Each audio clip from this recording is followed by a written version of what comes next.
నిజామాబాద్ జిల్లా మోస్రా మండల కేంద్రంలో సర్వసభ్య సమావేశం నిర్వహించారు. మోస్రా మండల పాఠశాలకు నిధులు మంజూరు చేసి అభివృద్ధి చేయాలని విద్యా కమిటీ చైర్మన్లు అధికారులకు మెమోరాండం ఇచ్చారు.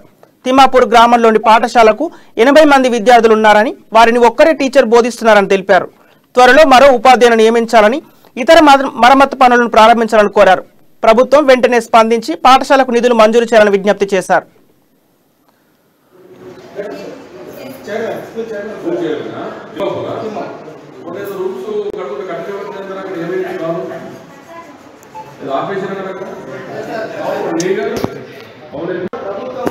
గ్రాంట్ ఆపేసింది, స్కూల్కి ఇచ్చే గ్రాంట్స్ గ్రాంట్ సిస్టమ్ కనీసం రిజిస్టర్స్లో లేకపోతే చిన్న సమస్యలో ఇంకా చేసుకుంటాం కదా.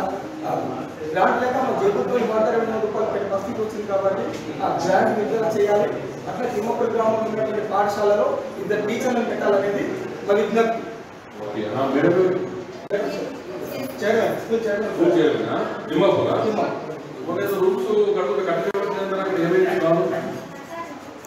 ఆపేసిన